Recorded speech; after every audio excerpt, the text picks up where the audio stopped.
Tapi kalian saya sih kami perjuangkan.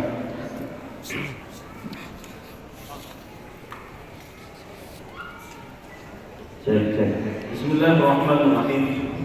Assalamualaikum warahmatullahi wabarakatuh. Waalaikumsalam warahmatullahi wabarakatuh. Alhamdulillah.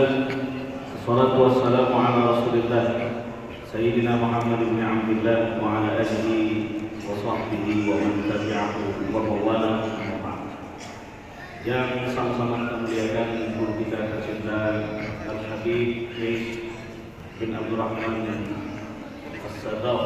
As-Saqaf LCMA, yang beliau sudah berada bersama kita saat ini.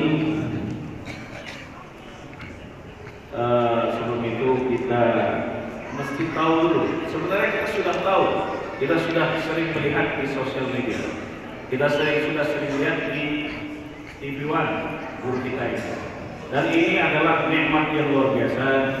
Kita bisa langsung menyaksikan beliau di hadapan kita di masjid kita yang tercinta, Masjid Raya Anur Provinsi Riau. Beliau adalah senior kami di Al-Azhar Mesir. Jadi beliau tamat dari Al-Azhar Mesir, Fakultas Usul Din, jurusan Akidah Filsafat. Tamat tahun 2011 itu. Tamat tahun 2011. Kemudian beliau tidak melanjutkan S2 di Azhar, tidak pula di Maroko, tidak pula di tempat yang lain, karena saat itu qadarullah ibunda beliau sedang dalam posisi sakit sehingga beliau harus pulang ke tanah air secepatnya. Jadi beliau selesaikan S2 di UIN Syarif Hidayatullah Jakarta. Kemudian beliau menjadi imam di salah satu masjid, imam dan khatib di salah satu masjid di Australia pada tahun 2014. Berikutnya beliau juga menjadi khatib dan guru di Sunshine Coast Australia tahun 2015. Sekarang beliau adalah pengasuh daripada Majelis Fatimah Karimah dan pengisi majelis-majelis ilmu yang ada di Jakarta dan sekitarnya. Yang memberi nama langsung Fatimah Karimah, yang memberi nama langsung adalah guru beliau, mantan mufti Mesir, gurunya para guru, imamul mufti, yaitu Syekh Nuruddin Ali. Masya Allah, tabarakallah. Jadi yang memberi nama majelis beliau itu adalah langsung Syekh Ali Jumat, guru beliau dan guru kita semua tentunya. Baik, sekarang kami mohonkan untuk masing-masing bagi yang ingin memberikan pertanyaan, silakan menuliskan di lembaran kertas yang tersedia. Tapi tentu saja tidak mungkin semua pertanyaan akan ditanyakan kepada Al-Habib. Jadi nanti akan kita seleksi pertanyaan tersebut karena kita waktunya juga tentu sangat terbatas sekali. Baik, kita sampaikan pantun dulu. Kalau tuan nak cari bunga, carilah bunga yang sedang dirasa. Biasanya guys, kita lihat di TV dan medsos saja, sekarang beliau ada di hadapan kita. Kencang menandar juragan Toyota, cinta ulama, orangnya setia. Mumpung Habib S sudah di depan kita, mari kita gali kedalaman ilmu. Ya, kita ada satu pertanyaan pertama, ini ada permintaan. Apa akibat dari salah memilih guru, dan guru seperti apa yang tepat untuk dijadikan sebagai rujukan? Silakan. Alhamdulillah, salatu wassalamu ala sayyidina Rasulillah wa ala alihi wa sahbihi wa mawala. Wa ba'd, fa nawaina ta'aluf wa ta'lim wa tadhakkur wa tadhkir wa naf'a wa intifah. والإفادة والاستفادة والحث على التمسك بكتاب الله وسنة رسول الله ابتغاء مرضات الله وجهه. Para alim ulama, para asatidz, segenap tokoh masyarakat, dewan kemakmuran masjid An-Nur Riau yang saya cintai, khusus adik saya, meskipun wajahnya sama, kan? Beliau ini udah umurnya, ilmunya lebih dari saya. Ilmunya lebih dari saya. Gitu. Jadi sebenarnya yang menjawab beliau aja, saya mau dengarkan gitu. Tapi karena istrinya udah tanda dakwah, kita memenuhi permintaan. Ini kan pahala. Saya akan berusaha menjawab dengan keterbatasan ilmu yang saya miliki. Para ulama di Mesir itu, dan saya kira semua ulama di dunia,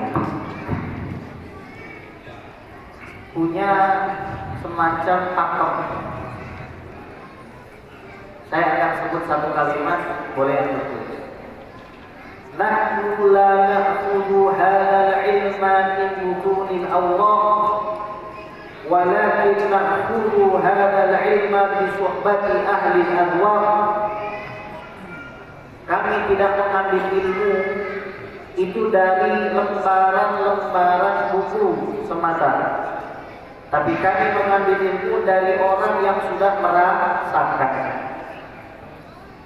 Kalau mau saya ringkas, yang pertama harus punya sanad.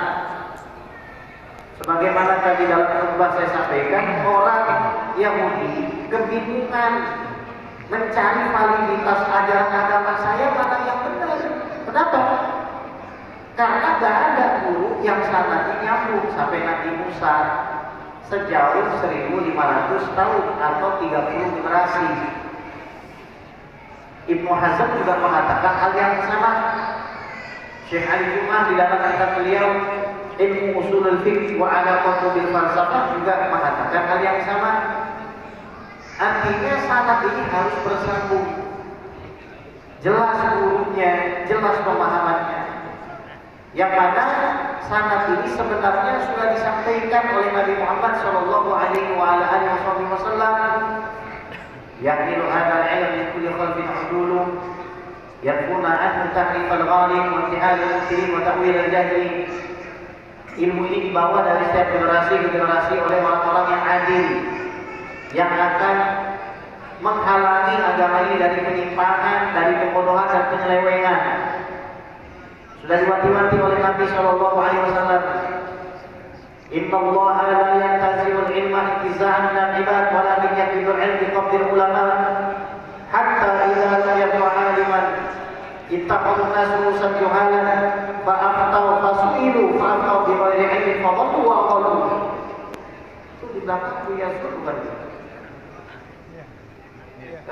Betul. Semacam kenal itu. Masya Allah, Masya Allah.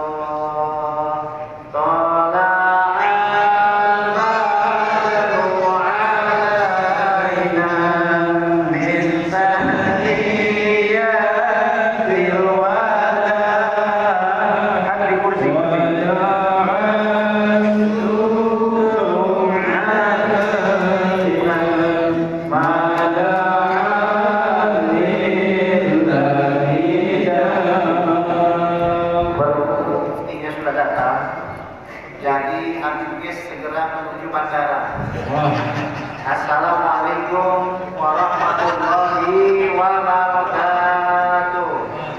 Ya, betul. Biar bagus bentuknya ini. Kalau kedua ini yang Allah Twitter Unibul Fitro. Iya, kan Allah ganjil suka ya. Ganjil. Alhamdulillah. Mana dia? Loh, astagfirullah. Enggak boleh. Enggak boleh. Kamu hadir kursi. Tak boleh. Itu senior saya. Ternyata dia wajahnya sudah jauh dengan saya. Maulana, kamu Hanif. Syarif ini. Anak gaya mana menyandak ya? Anak gaya mana menyandak?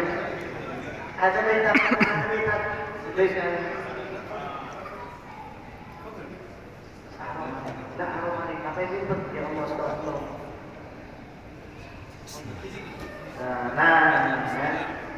Biasa kalau murid kursinya sama, guru beda sendiri. Jadi ini 3 murid, ya 3 murid mau dikunci oleh gurunya. Di sini yang sudah dokter cuma beliau aja. Jadi dokter itulah yang akan menguji gitu kan. Sallallahu alaihi wasallam. Jadi kita lanjutkan sedikit saja. Yang pertama harus ada sanad yang bersama. Sanad ini bukan sanad riwayat saja, tapi sanad riwayat. Harus ngerti, harus paham. Maka di dalam ilmu fikih itu ada namanya malakah fikih, kemampuan yang diasah. Innamal ilmu bita'allum wal fiqhu bitafaqquh. Tidak bisa kita belajar sendiri kalau tidak ada guru tempat kita bertanya. Dalam fikih ada bab namanya iftiradat. Namanya iftiradat al-fiqhiyah, kemungkinan-kemungkinan yang terjadi di dalam ilmu fikih yang mungkin belum terjadi, apa hukumnya itu dibahas. Makanya ada tradisi namanya bahsul masail. Itu yang pertama. Nah, kalau kita bicara syekh, ini ada macam-macam. Ada syekh ta'lim yang ngajar kita nahwu shorof, itu syekh ta'lim. Ngajar kita ajrumiyah, itu syekh ta'lim. Ngajar kita fikih, itu syekh ta'lim. Ada namanya syekh tarbiyah. Syekh tarbiyah ini yang menunjukkan kita jalan untuk mentarbiyah kita punya qalbu. Mungkin dia tidak seberapa alim, mungkin dia tidak sealim kita di dalam fan-fan keilmuan zahir.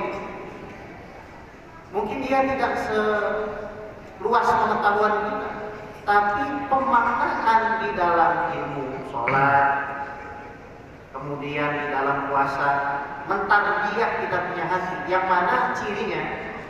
Satu pastinya muqayyad bil kitabi wa sunnah.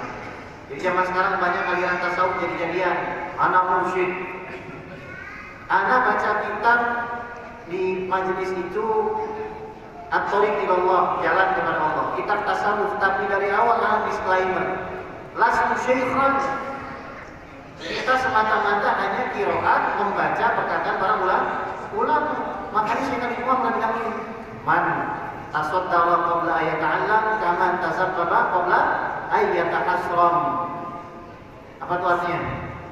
Kalau ada orang nggak pernah belajar kepada para ulama, nggak pernah memberikan dirinya kepada para ulama untuk dikritik, untuk diasah, maka kalau dia bertasabbur, yajlis di ta'lim, fayaqul li nafsi bi ana syekh, dia mengatakan saya ini adalah seorang syekh, saya begini fulan-fulan. Ini seperti mau bikin kismis dari anggur yang belum masak. Bisa nggak? Nggak mungkin bisa.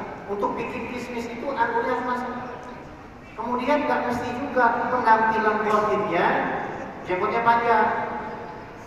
Ingkana bidu ibni al-yastawjibun al-qara idza kana hada kira fataisu adur riba.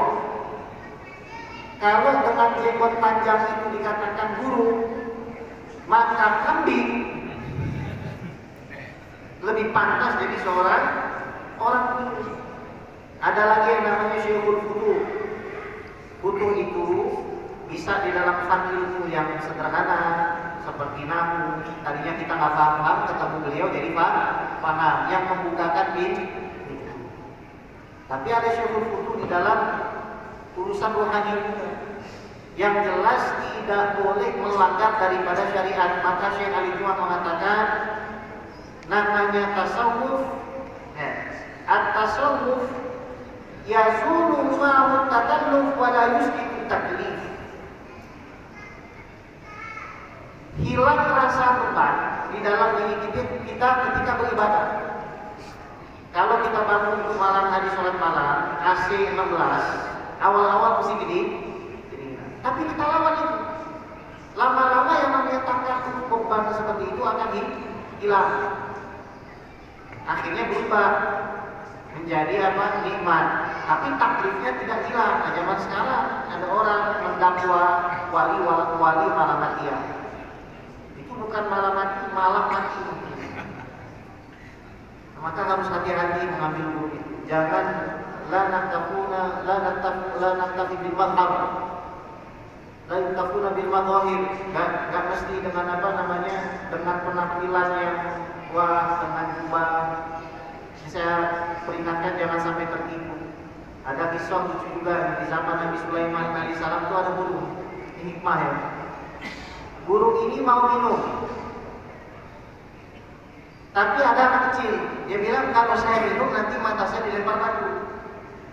Ya, setelah anak kecil pergi datang orang jenggotnya banyak. Ya, wah ini nggak mungkin lempar. Ternyata ketika burung itu datang dilempar matanya hingga pecah. Datang Nabi Sulaiman. Fasyaka Sulaiman. Kata Nabi Sulaiman, mana yang pecahkan mata kamu? Panggil. Apakah pikiran? Apakah kamu punya hajat sampai kamu pecahkan mata burung itu? Tidak ada ya Nabi Allah. Kalau begitu mata kamu saya pecahkan. Apa kata burung itu? Lah, ya Nabi Allah jawab. Saya tidak tertipu dengan matanya. Saya tertipu dengan. Ini bukan artinya kita anti jenggot. Karena jenggot merupakan sunnah Nabi. Jenggot semua. Cuma jangan dilihat dari segi mazhab dan dari segi penampilan. Dari sana, kemudian kita lihat asyik yuktadabi. Zaman sekarang itu kebanyakan jargon iso ngajar orang iso ngelakoni. Maka Anda akan lihat orang-orang yang memang betul-betul dia rosif dalam ilmu, dalam ketaatan, itu pasti ibadahnya juga nggak kali-kali. Selalu dia berpuasa, selalu dia bersedekah. Ngaku syekh tapi pelit. Masuk akal itu. Kira-kira untuk diikutinya. Ngaku seorang syekh tapi tidak puasa sunnah. Ya, jadi panjang kalau kita membahas ini. Tapi yang jelas kita ikuti saja akidah para ulama. Yang pertama akidahnya harus Asy'ari Maturidi. Kemudian berfikir dengan empat mazhab. Jadi kalau dijelaskan panjang lah, beliau sudah tahu tadi saja ya. Bagaimana fase inqiradul madzhab itu, di mana mazhab itu menjadi extinct, menjadi nggak ada. Itu dijelaskan oleh Syekh Al-Hikmah di dalam Al-Madkhal ila Dirsatil Madzahib al-Arba'ah. Itu panjang penjelasan beliau. Kemudian di dalam tasawuf jangan keluar dari Imam Al-Ghazali. Jadi kalau dia guru gitu kan, tanya ngajar apa akidah? Apa yang diajarkan? Akidah Asy'ariyah, ikut. Ngajar fikih 4 mazhab, ikut. Ngajar tasawuf Imam Ghazali, ikut. Kalau keluar daripada semua ini, maka tidak usah diikuti. Allah a'lam. Biziyadah mulai. Baik, terima kasih atas jawabannya. Jadi memilih guru tentu harus syaratnya jelas, kemudian berakidah syar'i, bermazhab dan mazhab yang empat, dan bertasawuf Imam Ghazali. Kemudian tentu saja guru yang istiqamah dan yang mengamalkan ilmunya. Jawabannya luar biasa dari hidupnya. Baik, selanjutnya pertanyaan berikutnya. Kalau sudah ada diajarkan Nabi cara, waktu dan tempatnya dari suatu rangkaian ibadah, kenapa harus yang dipakai lagi pendapat ulama? Mohon pencerahannya, Habib. Taraktu fiikum amrayn man tamassaktum bihima lan tadillu ba'di abadan kitabullah wa sunnatuh. Saya tinggalkan dua, Al-Quran dan Sunnah. Imam Tirmidzi di dalam sunannya beliau menyebutkan begini: Al-hadis mawallatun illa lil fuqaha. Hadis itu adalah sumber ketersesatan kecuali bagi para ahli. Imam Tirmidzi muridnya Imam Muslim, muridnya Imam Bukhari, muridnya Al-Qarabisi, muridnya Ahmad, muridnya Syafi'i, muridnya Malik, muridnya Nafi, muridnya Abdullah bin Umar, muridnya Rasulullah. Anda guru saya tinggalkan ulama 4 mazhab, Anda ini sangat yang guru Rasul dalam mazhab. Udah gitu aja. Mau ikut orang yang punya duit 400.000 atau orang yang punya duit? Jawabannya, mau jalan-jalan tuh. Kira-kira ikutin yang punya uang 400.000 apa yang punya duit? Yang punya 400.000. Kira-kira ikutin orang yang hafal 400.000 hadis atau yang modalnya hadis? Sederhana. Waktu saya di Australia itu ada istilah when it comes to this religion everyone is PhD. Kalau berkaitan sama agama ini semua jadi PhD, semua jadi doktor semua. Padahal nggak seperti itu, panjang perjalanan. Nah, jadi kita mengikuti ulama itu pada hakikatnya mengikuti Rasulullah SAW itu melalui perantara para ulama, tentunya karena yang menyuruh adalah Allah Subhanahu Wa Taala yang dikasihkan ahla dzikri in kuntum la ta'lamun. Baik. Pertanyaan titipan dari Bang Adam. Habib sedang viral mengenai pendapat kalau mengajarkan anak puasa setengah hari itu adalah sesuatu yang salah. Itu bagaimana menurut Anda? Kita dalam fikih punya kaidah la yudrakul apa yang tidak bisa dilakukan semua jangan ditinggal semua. Ini kok disuruh tinggal semua. Kamu ini belum benar akhlaknya, kalau itu nggak usah pakai jilbab. Kira-kira logikanya sama gitu. Bisa terima kayak gitu? Bisa. Baik. Assalamualaikum warahmatullahi wabarakatuh. Habib, yang saya tanyakan, gimana hukumnya pada 1 Syawal yang satunya beda hari raya, yang tidak sama tanggalnya? Apakah haram hukumnya puasa atau tidak? Tolong jelaskan. Tergantung keyakinan antum. Jadi ilustrasi kasusnya begini. Fulan dia meyakini besok Idul Adha. Fulan meyakini Idul Adha. Kawannya sang penyembelih, ilustrasi aja ya, tidak meyakini besok Idul Adha. Dia yang menyembelih sangat kebanyakan sah. Kenapa? Yakin. Sementara kita punya kaidah hukum hakim yarfa'ul khilaf, hukum dari pemerintah itu mengangkat daripada khilaf, apalagi sudah ada muktamar melibatkan negara-negara ASEAN kemarin, mereka punya kriteria sendiri. Ya.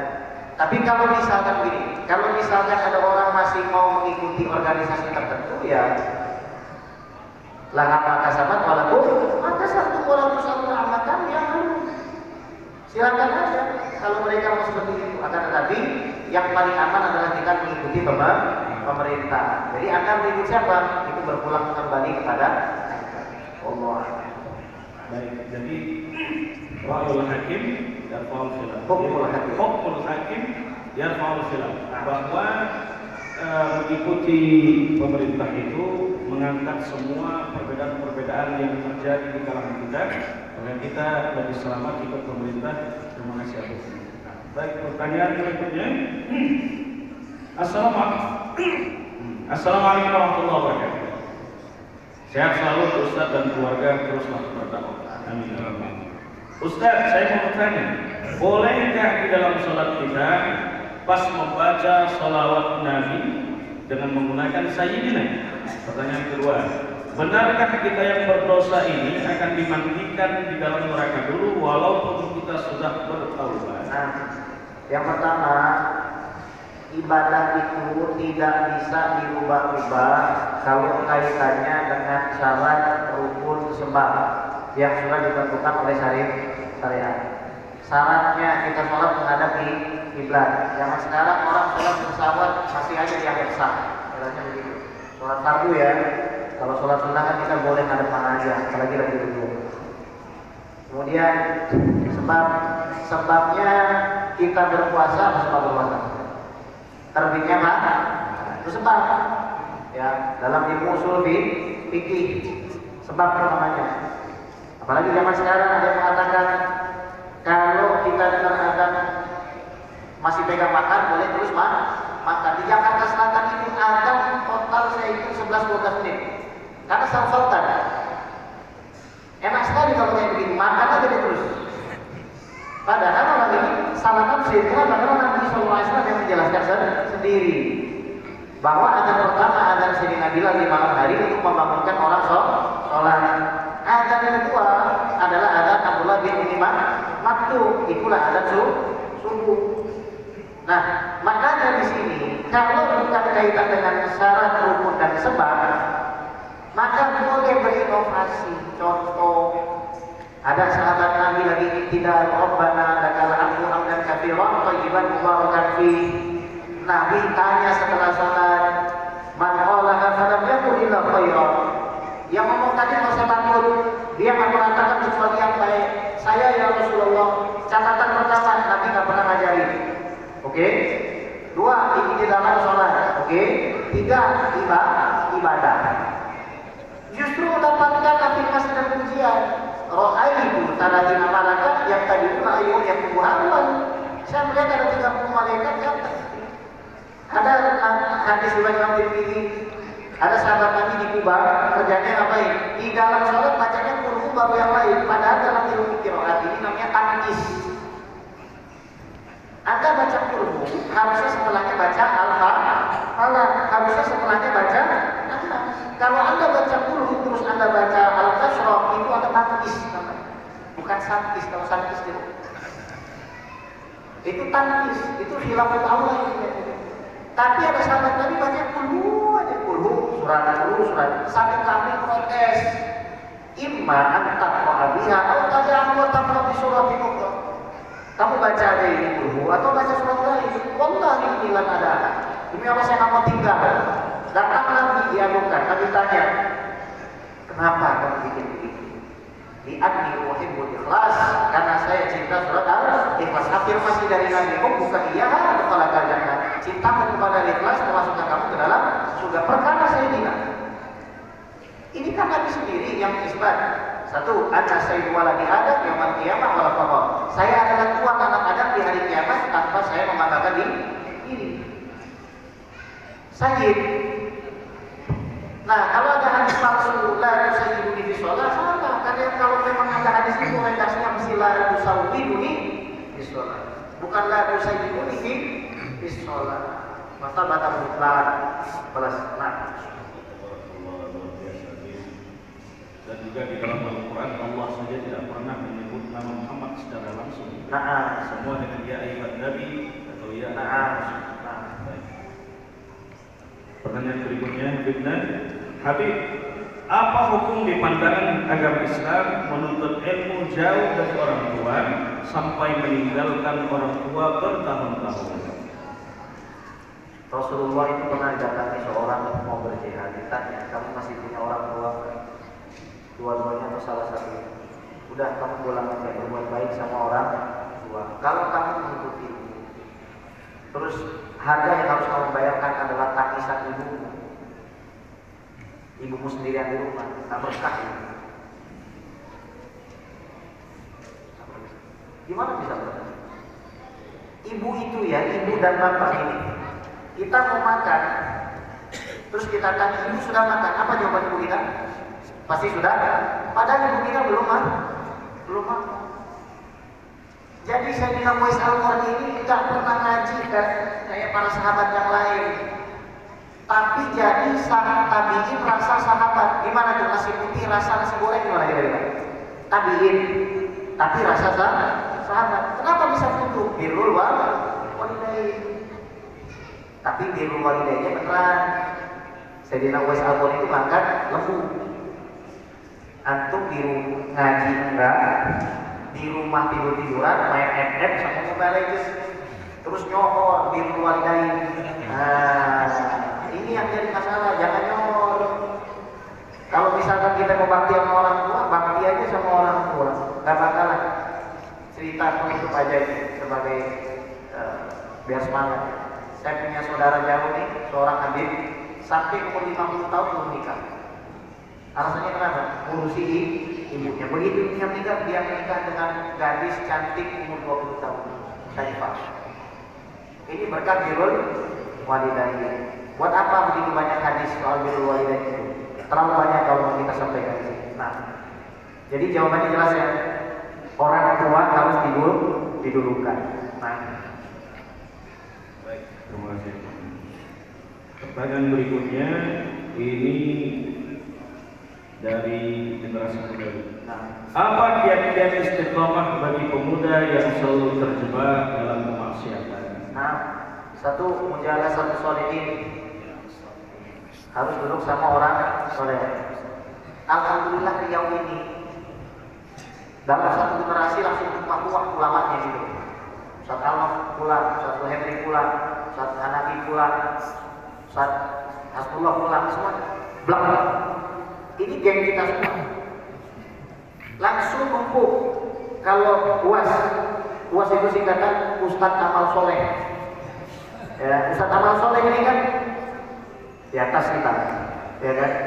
Ini kan generasi, alhamdulillah beliau menggagas beliau asatizu Nabil Mustafa. Kita itu pantang dari jauh dan iri. Saya sampaikan di Nurul Azhar tadi itu. Nanti kalau disampaikan kepada Kiai Muhammad Fikri, rasa iri hati saya. Kenapa yang di Riau alumni Al-Azharnya semua pada kompak, bahkan yang bukan alumni Azhar pada kompak punya halal kok, padahal mereka juga punya pesantren, mereka juga punya pengajian, mereka juga dosen, tapi bisa kumpul sama-sama baca kitab, tawasi ilham, saling menasihati, saling bersupport. Tadi Bu Allah bilang dengan saya, Bib, sungguh rasa cinta kepang itu menjadi buyar ketika kami bersama-sama. Nah itu di Jakarta kita mau kumpul susah banget, padahal jaraknya 2 kilometer. Saya Ustaz Fikri rumahnya jarak 2 kilometer, tapi mau kumpulnya susah. Nah jadi kami itu di Riau ini alhamdulillah beruntung datang ke sini, kejar majelis Sunatul Mustafa itu. Itu pertama, perjalanan satu sholihin. Dua, az-zuhdu fi dunya, zuhdu dunia. Zuhdu dunia itu bukan artinya tak jadi orang kaya. Innallaha jamilun yuhibbul jamal. Kalau misalkan antum banyak uang, tampilkan aja kekayaan itu supaya orang yang tak punya bisa minta. Kejar dunia itu.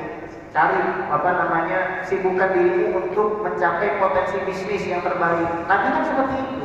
Datang ke Madinah itu untuk apa? Ketahanan ekonomi. Kapok diboikot 3 tahun. Kita harus punya market sendiri. Kalau market kita diboikot lagi habis. Sekarang kamu pergi ke pasar. Kamu impor. Kita bikin market sendiri. Sukses. Sibukkan diri dengan yang bermanfaat. Kemudian Imam Sa'id bin Musayyab, seorang imam tabi'in, mengatakan mafadat takbiratul ula tu khamsi masalah. Saya 50 tahun tidak pernah telat takbiratul ihram bersama imam. Masjid dan masjid. Kemudian Syekh Ali Jumah juga mengatakan qillatul barakah fi hadzal zaman bisababi qillati sholati 'alan nabi. Kita ini sedikit kali dapat berkah karena sedikit bersolawat kepada Rasulullah Sallallahu Alaihi Wasallam. Sedikit kita solawatan kepada Nabi Sallallahu Alaihi Wasallam. Harus digalakkan kita terus bersolawat kepada Nabi Sallallahu Alaihi Wasallam. Ya, tadi kembali lagi, kalau bagi anak muda, kunci surga ada pada orang tua. Tadi saya sampaikan di video saya itu di Wasrum sama Bu Yarman. Asya khadiman tahta qadam ummihi asya sayyidan fawqa ru'usikum. Orang yang hidup di bawah telapak kaki ibunya, dia rela menginjak ibunya, maka dia akan hidup di atas kepala kaumnya. Ibu dan ibu, ayah dan ayah. Bagusin aja, berkah insyaallah. Jangan pacaran. Ya. Ini akhwat di belakang ada nggak akhwat? Ada ya akhwat ya. Akhwat ada ya, hati-hati. Jangan modal zaman sekarang buaya bisa ngucap assalamualaikum bukti. Hati-hati ya. Jangan sampai pacaran. Ya. Kalau mau nikah langsung datang ke Buya Suhendri. Buya santriwati nggak Buya? Nah, langsung saja seperti itu. Insya Allah ditolak. Silakan. Baik, terima kasih Habibnya. Pertanyaan tadi belum bertanya. Pertanyaan berikutnya ini ada hubungannya dengan apa yang saya bicarakan Habib terkait tasawuf dan mata kuliah beliau di Al-Azhar banyak karena beliau antum dulu tidak bisa bukan filsafat yang kedua bukan filsafat tadi filsafat. Jadi pertanyaannya, apa bisa akidah filsafat? Apakah akidah filsafat itu sama dengan tasawuf maupun akidah?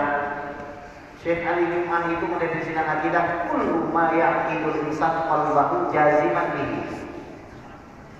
Sesuatu yang dijadikan ikatan.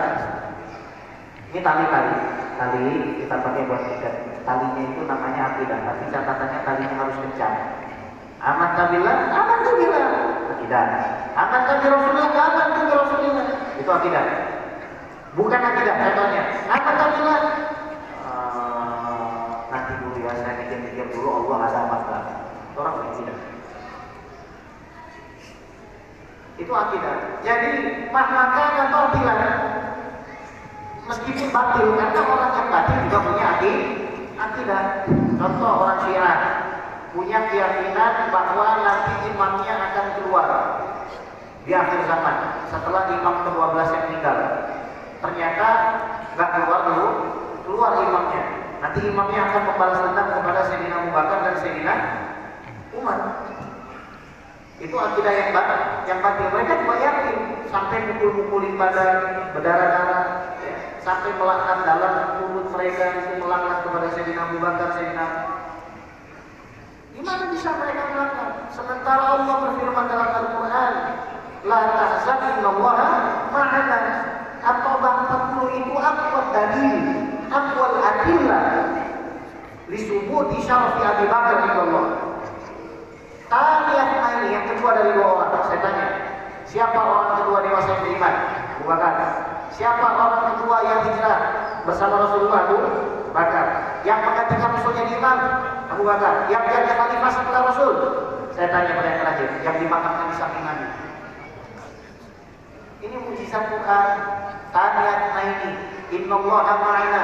Yang kedua dari dua orang. Maka mereka batil, tapi mereka yakinnya salah. Filsafat al-mahabbah lil hikmah. Filosofia al-mahabbah lil hikmah. Cinta kepada hikmah secara etimologis begitu. Tapi kalau kita bicara tasawuf, tasawuf ini definisinya kata Al-Mu'azzarruq Al-Fasi di dalam kitab beliau Syawahid Qawaidut Tasawuf wa Syawahid Ta'aruf, ada dua ilmu. Wa yarji'u kullu hadhi ta'rif wa yarji'u kullu hadhi ta'rif ila sidqut tawajjuh ila Allah. Kejujuran hati kita menghadap kepada Allah. Bicara sabar yang jujur. Bicara ikhlas yang jujur. Kadang-kadang tawadhu, tapi dalam hatinya sebenarnya aku lebih berhak dari dia. Itu namanya tawadhu. Ya. Jadi tasawuf macam-macam. Nah, kalau kita lihat tasawuf itu punya bidaya. Kata Syekh Ali Jum'ah dan semua ulama bahkan dalam Islam Syairiyah itu harus dimulai dengan taubat. Nah, kenapa Al-Ghazali hebatnya? Kenapa nggak yang lain? Kenapa kok Imam Al-Ghazali ini jadi ditentukan? Karena Imam Al-Ghazali berhasil meramu tasawuf dalam corak fikih. Sementara fikih itu adalah sesuatu yang sangat mudah untuk ditiru bahkan oleh orang awam. Jadi jangan sampai kita ini terlalu bertasawuf falsafi gitu. Kadang-kadang nggak sholat terus nyongor. Kamu itu masih dalam tahapan syariat, belum ma'rifat. Saya ini sudah ma'rifat, sudah hakikat. Dan rata-rata mengambil dalilnya dari kisah Nabi Khidir. Inilah kata Syekh Nawawi Banten dalam Bulughul Maram mengatakan, kila annahu nabi, kila annahu rasul, wa kila annahu nabi, wa kila annahu wali, wa khairul umuri awsatuha. Ada yang bilang rasul, ada yang bilang nabi, ada yang bilang wali. Sebaik-baiknya adalah yang benar. Berarti Khidir itu apa? Nabi. Kalau dikatakan wali, berarti wali boleh membunuh. Itu dibantah sama si Muslim. Ngomong langsung di depan kami. Pembunuhan tidak boleh didasarkan ilham. Al-qatlu lazim ayyakuna al-asdaru al-wahyi. Jadi harus orang itu diangkat jadi nabi baru boleh membunuh. Jangan kemudian pakai kisah Nabi Khidir kemudian menjustifikasi mabok. Nabi Khidir aja bunuh. Memperkosa, Nabi Khidir aja bunuh. Kenapa Nabi Khidir wali? Makanya mohon maaf, saya kurang sepakat dengan siapapun penceramah yang mengatakan Nabi Khidir wali. Yaftah bab. Pas min ajli hada fardhu dzariyah jadinya. Dia membuka bab akhirnya orang bisa berhenti. Gampang kan dunia? Bunuh orang alasannya Nabi Khidir bunuh orang. Saya adalah wali. Yang bisa memverifikasi wali siapa? Kecuali wali. Makanya Imam Asy'arani punya kitab Mawazinul Qasirin an Syuyukh wa Muridin. Kalau baca kitab ini bikin malu di sini. Kata dia apa? Kalau kamu ngaku sebagai seorang guru, saya akan menguji kamu dengan 10.000 soal awalin dan 10.000 soal akhirin. 10.000 soal, 10.000 pertanyaan saya uji. Makanya hati-hati bertasadur dengan ilmu tasawuf. Itu ikuti saja Imam Al-Ghazali. Nah, jadi filsafat dan tasawuf, filsafat Islami itu saja tidak bisa dipisahkan dari filsafat dan filsafat. Insyaallah. Pertanyaan yang terakhir berkaitan mengenai bulan suci Ramadan. Bagaimana cara kita mengetahui atau mendapatkan malam Lailatul Qadar? Lailatul Qadar khairun min alfi syahr. Kalau bicara Lailatul Qadar tidak bisa dipisahkan. Satu, membicarakan tentang diutusnya Rasul. Meskipun dalam manhaj ulumul Quran Syekh Mana Qattan itu beliau menjelaskan ada dua pendapat. Yang pertama, inna anzalnahu fi lailatul qadar.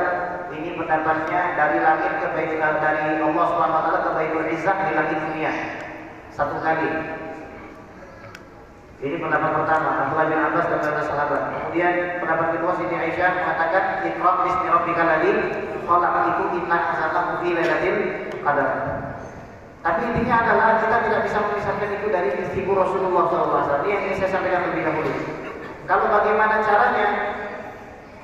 Pertama, jangan tinggalkan sholat isya berjamaah. Karena orang sholat isya berjamaah dapat pahala sholat separuh malam.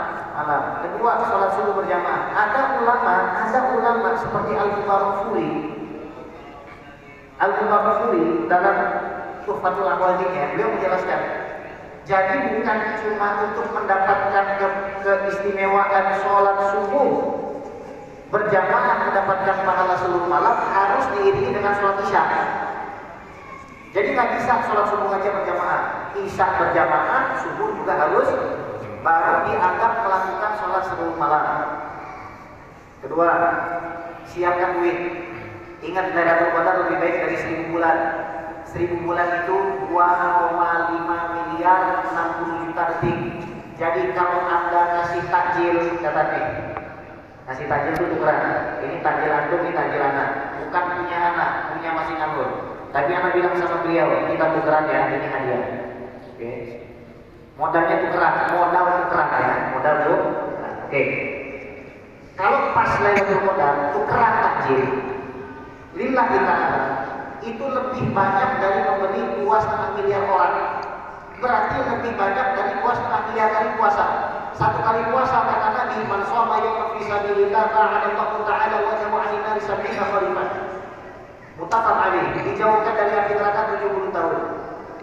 Dan kata kuncinya lebih baik daripada 1000 bisa 5 miliar orang dalam satu malam. Satu butir kurma mendapatkan 5 miliar hari yang puasa.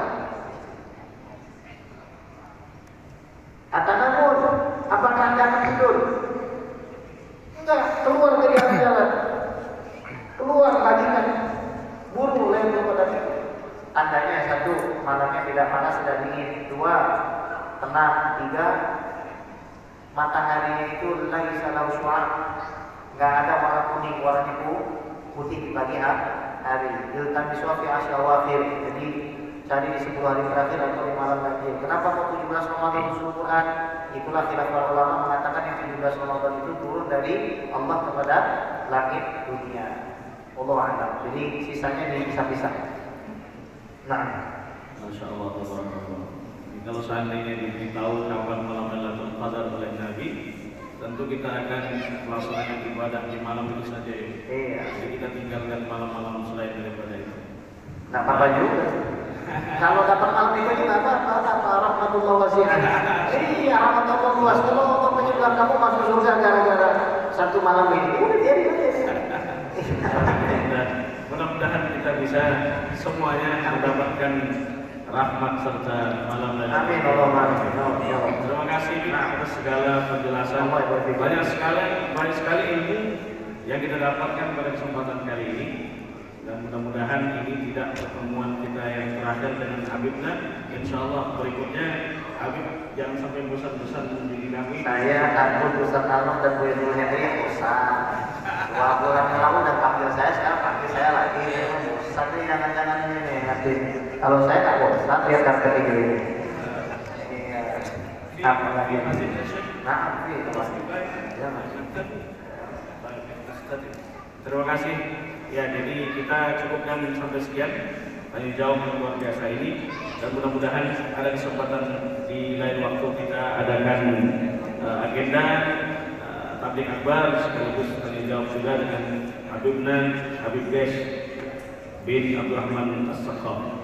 Kita doakan juga mudah-mudahan senantiasa diberikan kesehatan, diberikan kekuatan, diberikan istiqomahan, dan dijauhkan dari segala fitnah. Amin ya rabbal alamin. Doa kami mintakan kepada ibu kami Buya Dr. Zulkifli Rais LCM. Fadhil boleh.